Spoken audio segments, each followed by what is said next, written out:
Good morning. It's Heather Smith with BarrelRacingTips.com, and I'm coming to you today with after just finishing session 15 with Pistol. Again, he's relaxing. I'm trying to get the tripod set up here. He is relaxing there in the background. He just had a quick little shower after his workout. And it was a good workout. We primarily just focused on conditioning more so than training this morning, and I'll tell you why in just a minute. But Frosty is also here with me. Craig is actually giving him a special little spa day treatment this morning. So it's fun to have them here outside with me. And so yeah, Pistol's progress. This is session 15. I just started riding him last week, and so it's been awesome to be back in a routine with him. And I wanted to give you a few tips today, what came to mind for how to continue making progress on those once in a while sort of days when maybe you and your horse don't really feel like at your absolute best. And so my objective, through all these, since starting this process with him in the beginning of June, I haven't really missed a single day of the days that I set out to exercise him as far as my plan. Like, it's an absolute priority, and I have my life structured and set up in a way so that there is nothing that should interfere with following through on the goal I have and the schedule that I have for his workouts. Now, sometimes there's unforeseen things that are out of our control that come up. And like one example, when I talked about not always being at our best, like let's say that on a particular day we just didn't get enough sleep, or we're not at our best. Or right now, as an example, Pistol I'm transitioning between joint supplements, and he kind of rides, he's 15, he rides kind of a fine line soundness wise, and I know him really, really well. So I can see and I can tell when there's like a change in how he's feeling. And for him, it doesn't necessarily translate into like lameness necessarily. And if that were the case, like I would think twice about, riding them at all. But for him, I can tell there's just a little bit of sluggishness or a little bit of stiffness. And this is something to keep in mind with really a horse of any age, but especially older horses, is that joint pain and things doesn't necessarily like show up symptomatically as pain or as like ouch. Sometimes it's more like weakness, or sometimes it can feel just like an dull achiness. And sometimes we don't really have a clue or start putting all this together until we maybe get to like 35 or so age-wise ourselves, and we start like putting things together like, oh my gosh. Or many of us are just not like super high level athletes that really put our bodies through the tremendous level of wear and tear that our horses do, so it's really hard to relate to them. So here's an indicator, something I notice. If my horse is feeling a little stiff and sore, one thing I'll notice when I go out to halter them, if I'm haltering them and if they've been like standing still for a period, and when they go to walk off and they're like really slow about following and about like moving after they've been standing still for a while, that is a red flag. And sometimes it's more of a mental emotional thing, like, I don't really want to go with you, and so they're kind of like, they're kind of delaying that, but it can also be a physical issue. And so anyway, I knew that he was just feeling a little bit kind of stiff and sluggish. So the thing is that I just decided, and since he's just barely getting into shape, this is like, the workouts are like kind of fatiguing for him, right? So if I'm working on like training and tuning, and he's also just like really getting kind of tired by the workouts that we're doing, that's really like a lot to ask. And so maybe when you're going through this process with your horses, give them the benefit of the doubt and make sure that you're not like trying to address soundness issues with training, because we're really setting our horses and ourselves up to fail when we do that. because they're always going to be like, they're never, what they offer us isn't going to be enough. It's going to be wrong. We're going to be trying to soften and supple them, and I mean, they'll respond, they might improve just out of avoidance of like getting into trouble, but it's like we haven't set them up for success to be like super feely and supple and soft. If they're operating with this kind of like achiness and stiffness and soreness.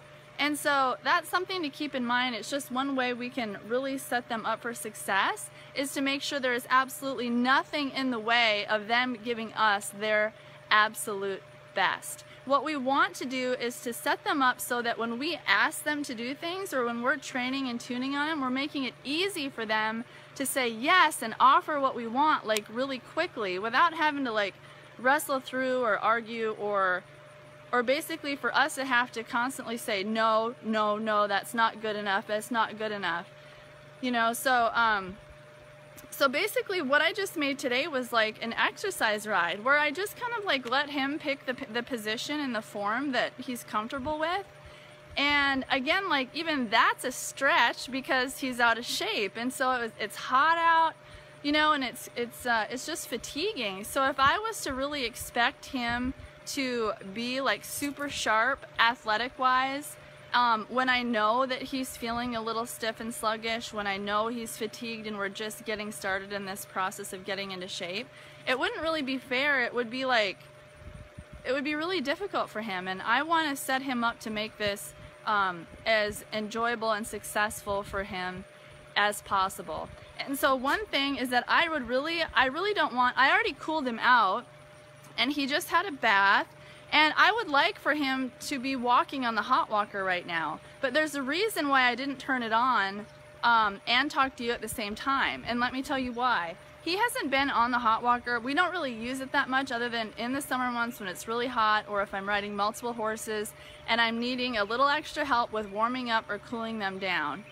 And one huge way we can avoid a lot of soreness is by doing a really extended, like in-depth and thorough cool down with our horses. And so I don't really like him to just be camped out standing like this after a workout, even if I already did like a pretty good cool down. And so, but the reason I didn't turn the hot walker on is because I didn't want to set him up to fail. And the reason he would be set up to fail is that he hasn't been on the hot walker in a long time. And so I just want to give him a quick refresher. Once I finish this video, I'll turn it on and I'll just like walk around with him and just like remind him like, hey buddy, you have to follow this feel, because I don't want him, for a safety feature, they're connected to the hot walker with zip ties, so that if an accident or a wreck or something were to happen, like they're better off just breaking free from it than putting a lot of pressure on that thing, even though it's secured very well. I just don't want my horse to experience, I don't want them to experience being rewarded for breaking free either. And there's grass there, right, which could happen. That's why we don't leave that usually leave them unattended on there. But anyway, so that's just like another example where it would not be a good idea for me to just like set him up to fail without like giving him a super quick, just one-time refresher there, so that, because every time that our horse experiences something that we don't want, that's not ideal, they just get practiced at it and they get better at it. And so we have to take responsibility for that, for setting them up for success at every opportunity. That's really our responsibility. Like, I don't even, those things, those behaviors, those things that kind of feel, that responsiveness that we don't want, I don't want my horse to even be familiar with what that is. Or like leaning on a halter or leaning on the bridle rein. Like, I don't want that to even be part of my horse's language. I mean, you know, at minimum, we just don't want our horses to practice what we don't want. So on that topic about not always being at our best, so I go to a lot of effort to eat well, to get enough rest. Like, what I do with my horses, what I do every day is so important to me that I am setting myself up for success to be a high performer in every respect, so that I have the energy, the mental focus, and everything I need to be like on my game every single day. But even when we are really focus on that. There are going to be days when we're not on our game. So this reminded me, with Pistol not feeling his best today, I just stuck to an exercise ride. I let him kind of pick the pace. We just went through the motions for the most part. We went over the ground poles. We focused mostly on work on the rail and straight lines, some great big circles around the barrels. Kept it really simple and just physical conditioning, and that's what I do often when, well, it doesn't happen often, but once in a great while, like if I'm just like really tired or in a mood or something myself, I will just make it an exercise ride where like it's not going to be a training ride, where I'm like, and some progress, and then you just, again, set yourself up for success where it's like, don't start what you're not prepared to finish. Don't take your horse into a situation that you haven't prepared them for. They might blow your socks off and really surprise you and do well, but if things go downhill, then we're the ones responsible for setting them up into a situation, having a bad experience that they weren't ready for because we failed to prepare them. And so that's something to keep in mind.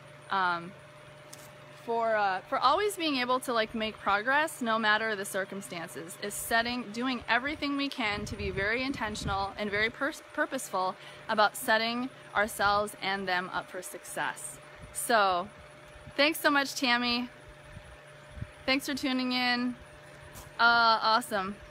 So that's what I've got for you today, and I hope you're prepared to have an awesome holiday today. We're gonna include a little bit of fun time, but a lot of work time too, which I embrace because working on your passions is fun for us, and you know, we wouldn't really have it any other way. So we really look forward to being able to move the needle forward with our goals and dreams and just projects around our place and so forth. So anyway, thanks so much for joining me. I hope those tips are helpful for you today. I will be back again with Pistol's Progress on Friday morning, so I look forward to seeing you then. Happy 4th of July!